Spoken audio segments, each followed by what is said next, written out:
बस स्टँडवर उभा होतो. बस लागली आणि मी बसमध्ये बसलो. माझ्या शेजारी एक सद्ग्रस्त येऊन बसले. 5 मिनिटं झाली, त्यांनी खिशात हात घातला, खिशातली चिल्लर बाहेर काढली, हातावर घेतली, नीट मोजली आणि खिडकीतून बाहेर बघितलं. मला वाटलं त्यांना काहीतरी घ्यायचं असेल. बाहेर पेपर विकणारा होता, वडापाव विकणारा होता, पाणी बॉटल विकणारा होता, पण काहीच न घेता त्यांनी चिल्लर परत खिशात ठेवली. 5 मिनिटं झाली, त्यांनी परत खिशात हात घातला, खिशातली चिल्लर बाहेर काढली, खिडकीतून बाहेर बघितलं आणि काही न घेता चिल्लर परत खिशात ठेवली.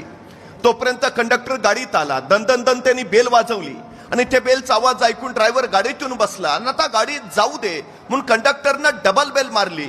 गाडी धावायला सुरुवात झाली. तोपर्यंत सद्ग्रस्तानं परत खिशात हात घातला, खिशातली चिल्लर बाहेर काढली, त्या धावत्या खिडकीतून हात बाहेर काढला आणि पेपरवाल्याला हाक मारली, ए पेपरवाला इकडे ये. पेपरवाला धावत धावत गाडी मागे आला. त्यांनी धावत्या गाडीच्या खिडकीतनं पेपर आत दिला. यांनी चिल्लर त्याच्या हातावर ठेवली आणि गाडी पुढे पळत राहिली.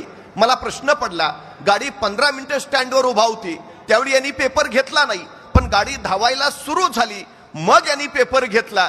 मी त्याला विचारलं, अहो म्हणलं पेपरच घ्यायचा होता तर गाडी बस स्टेशनवर उभा होती त्याच वेळी घ्यायचा, गाडी धावायला सुरू झाल्यावर का घेतला?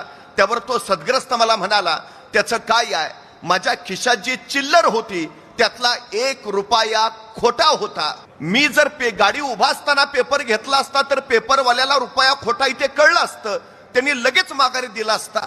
मला त्या सद्ग्रस्ताचं मोठं कौतुक वाटलं. गाडी पळत होती, तो पेपर वाचत होता. पेपर वाचता वाचता 15 मिनिटांनंतर तो अचानक हसायला लागला. मी म्हटलं आता काय झालं? तो म्हटला काही नाही, त्यांनी पेपर कालचाच दिलाय.